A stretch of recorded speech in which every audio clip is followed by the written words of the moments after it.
Abasae niko bono BABORIGWE kwenekia GW'ESOKIA baraso bonge na KWERIKIA Koba Abaaki Chikura herigo chikorenta monchoria asubora ibusi bochorio bonne bori bosi umwako gocha negati ababwatani kurwase EKAONTI ya NYERI na bega Abasae nse kiombe kya niko kadi abo batabiri babegitembero bero yogochia kwenekia kera umusae otara Erikie kubwata ikibande bosako bo mwaki Chikura ase EKAONTI yo na chikobwatani wasumuro bero.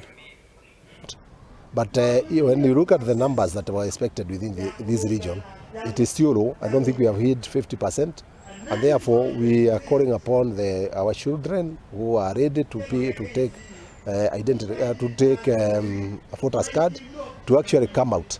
Today, for good reason, we also had a desk for these young people. So most of them have been able to verify where their stations are. Some of them have even changed their stations because some of them were in school, now they are out of school and they have gone elsewhere.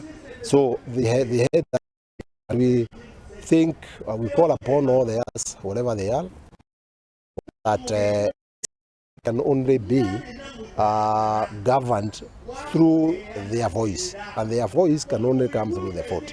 So we are requesting them to take this chance so that they don't complain later that things are going west. They should be able to be part and parcel of charting the way forward. When we talk about leadership, leadership even starts with voting.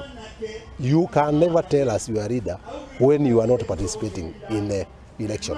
Kadi, it's an initiative of ensuring that every young person registers as a voter to make a decision concerning how our country will be led.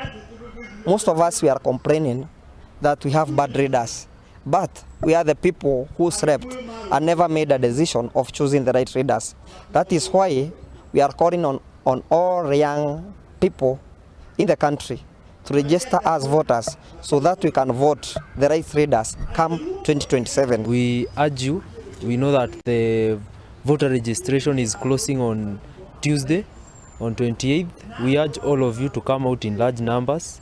Chukueni kura, tukue kadi, tupereke those people who are leading us to the wrong direction nyumbani mapema. Now, if you don't come out, then you are failing this country and our generation. Been doing mobilization all over the country. If you look at my t-shirt, this is NYERI County Youth League. We've been doing Niko Kadi all over NYERI County, making sure that every youth who is in NYERI County, who is not a registered voter and has attained the age to be a voter in this country, amechukua kura, na that 2027 it'll be part of the decision.